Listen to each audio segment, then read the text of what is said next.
Hello students, मैं उमंग शर्मा और आज हम जो पढ़ने जा रहे हैं वो है क्लास 11th की अकाउंटेंसी का chapter number 19 statement financial statement of sole proprietorship. देखो बच्चों, इससे पहले वीडियो में हमने पढ़ा था कि ट्रेडिंग अकाउंट को हम किस तरीके से बनाते हैं, और आज की इस वीडियो में पढ़ेंगे हम कि हम जो सेकंड आपका इनकम स्टेटमेंट होता है profit and loss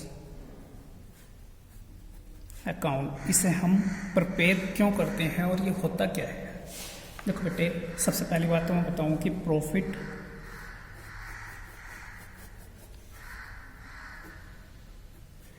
and loss account is prepare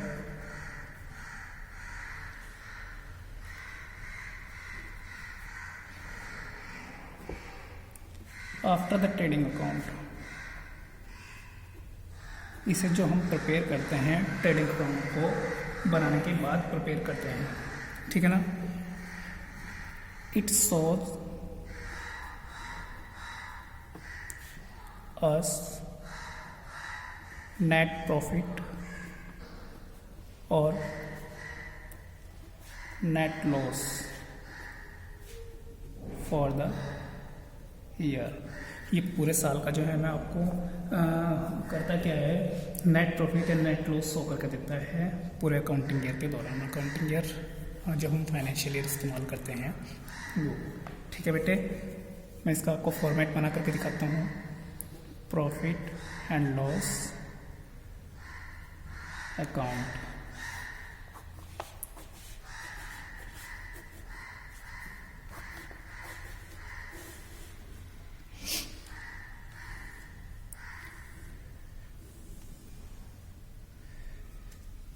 format की अगर मैं बात करूं तो वही 4 कॉलम इसके अंदर भी आपको बनाने हैं।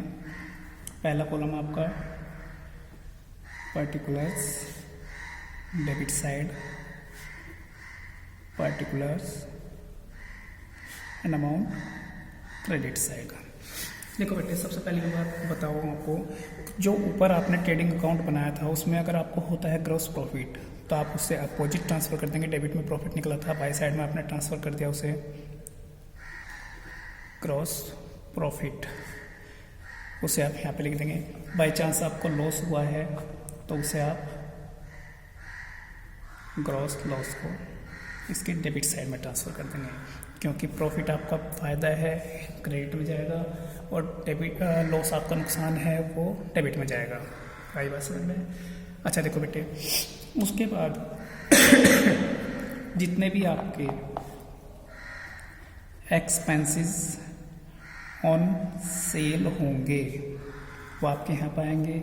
जितने भी आपके एक्सपेंसेस आउटवर्ड्स होंगे वो आपके यहाँ पर आने वाले हैं। जितने भी आपके ऑफिस एक्सपेंसेस होंगे वो आपके यहाँ पर आएंगे। जितने भी आपके जो है ना लीगल चार्जेस वगैरह होंगे, ठीक है ना, या फिर जितने भी आपके अनप्रोडक्टिव एक्सपेंसेस या चार्जेस होंगे वो आपके यहाँ पर आएंगे, ठीक है ना। जैसे कि मैं बात करूँ रिपेयर हुआ, ठीक है ना, या फिर जितने भी मैं क्लियरली लिख दूँ कि जो आपके इनडायरेक्ट एक्सपेंसेस होते हैं, डायरेक्टली आप खर्चा नहीं करते, जो फैक्ट्री से बाहर के खर्चे हैं, गुड सेल करने के लिए हैं, वो सारे आपके यहाँ पर आएंगे। उसके बाद जो आपकी इनडायरेक्ट इनकम होगी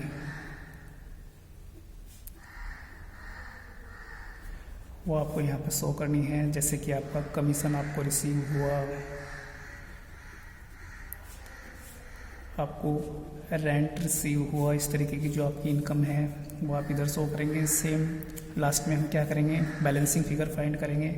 सपोज क्रेडिट बैलेंस आपका ज़्यादा है और बैलेंस निकला इधर, तो जो बैलेंस आपका होगा उस बैलेंस को हम बोलेंगे नेट प्रॉफिट या फिर एनपी। और अगर बैलेंसिंग फिगर आती है आपकी क्रेडिट साइड में तो हम उसे लिखेंगे बाय नेट लॉस या फिर NL। ठीक है बच्चों, अब हम क्या करेंगे, इसे एक एग्जाम्पल्स इसी के एक आधार पर एक एग्जाम्पल सोल्व करके देखेंगे। देखो सबसे पहले मैं आपको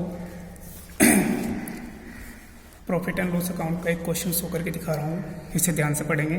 इसमें आपको ग्रॉस प्रॉफिट ऑलरेडी निकाल करके दिया हुआ है, सैलरी जो आपका इनडायरेक्ट एक्सपेंसेस है, कमीशन अलाउड इनडायरेक्ट एक्सपेंसेस है, कमीशन रिसीव्ड इनडायरेक्ट इनकम है, interest paid interest received income होगी आपकी, कैरीज आउटवर्ड कोई भी खर्चा होगा यहीं पे आएगा, डिस्काउंट अलाउ या रिसीव जो करेंगे आप वो आपका अलाउ किया था खर्चा है इनडायरेक्ट, और रिसीव किया तो इनकम है, डिविडेंड रिसीव होगा इनकम में आ जाएगा, रेंट जो इनडायरेक्ट एक्सपेंसेस हैं डेबिट होंगे, इनडायरेक्ट इनकम है क्रेडिट होंगे, मैं आपको बता भी चुका। अब हम इस क्वेश्चन को सॉल्व करेंगे।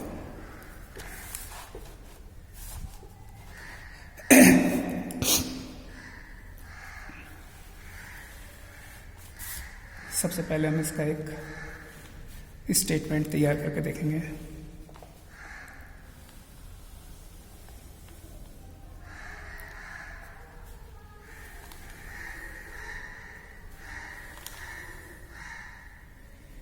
ये हुआ आपका प्रॉफिट एंड लॉस अकाउंट, वही 4 column, particulars, amount debit side, particulars, amount credit side. देखो बेटे सबसे पहले यहाँ पर आपको दिया हुआ है ग्रॉस प्रॉफिट।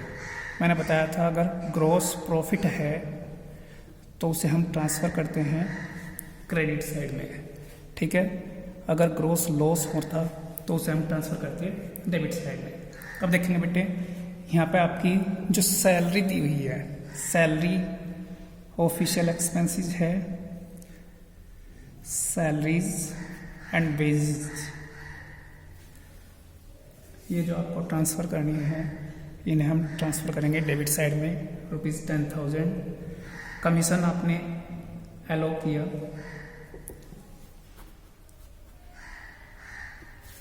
$5,000 अलाउ किया तो आपका खर्चा है। नेक्स्ट लिखा है कि कमीशन रिसीव, अगर आपको कमीशन रिसीव हुआ वो आपकी इनकम है, इनडायरेक्ट इनकम, वो 2,500 क्रेडिट साइड में हम ट्रांसफ़र करेंगे। इंटरेस्ट आपने पेड किया,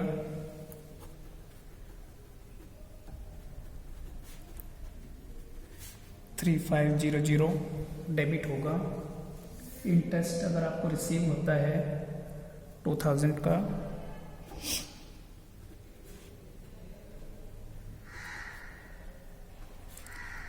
वो क्रेडिट में ट्रांसफ़र करेंगे हम। कैरीज आउटवर्ड ये हो गया आपका 1,250,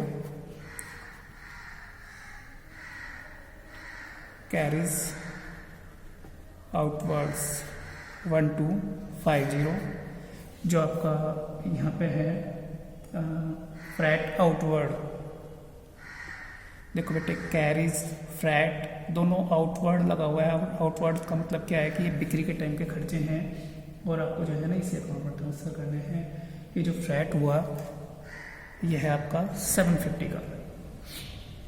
इसके बाद लिखा हुआ है आपको डिस्काउंट अलाउड, अलाउ किया है आपने, डिस्काउंट आपका खर्चा है।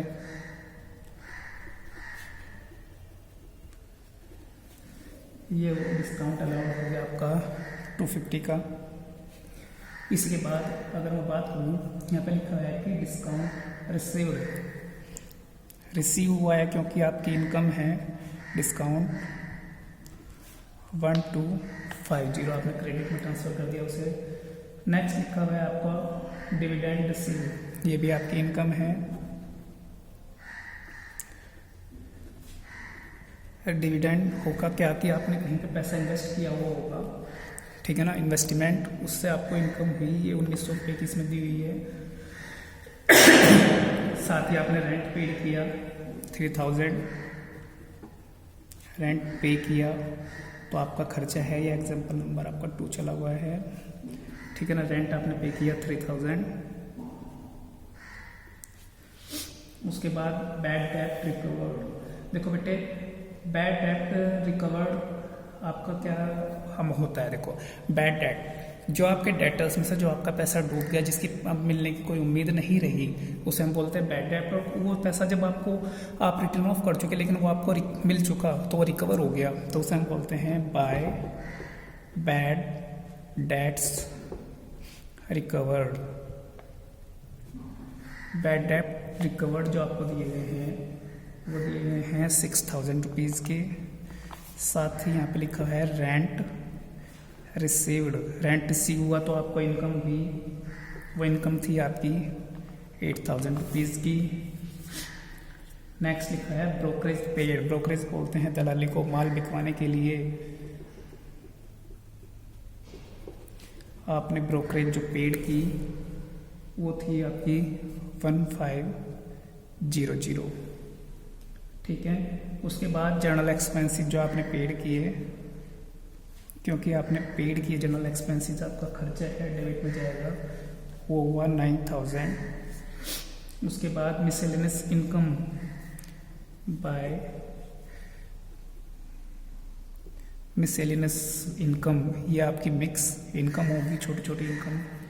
ठीक है, अलग अलग हैंड बना के आपने एक ही जगह ट्रांसफर कर दी है 7,000 की आपको गिवन है क्वेश्चन के अंदर। डेप्रिसिएशन ऑन मशीनरी, ये आपका इनडायरेक्ट एक्सपेंसेस है। डेप्रिसिएशन ऑन मशीनरी ये हो गया आपका 6,000। और लास्टली आपको दिया है पोस्टेज एक्सपेंसेस, ये भी आपका इनडायरेक्ट खर्चा है, ये 4,000 का है। अब आपको करना क्या है, बैलेंसिंग फिगर निकाल करके देखेंगे हम अगर इसका टोटल करते हैं तो इसका क्रेडिट साइड का टोटल आपका बैठेगा 228650, 228650, दोनों साइड का आपके पास टोटल जरूर करके देख लेंगे। ठीक है ना। हम क्या करेंगे, इसके डेबिट कॉलम का टोटल करेंगे और इसमें से लेस करके देखेंगे तो आपका अगर इधर बैलेंस बचता है तो ये आ गया आपका नेट प्रॉफिट।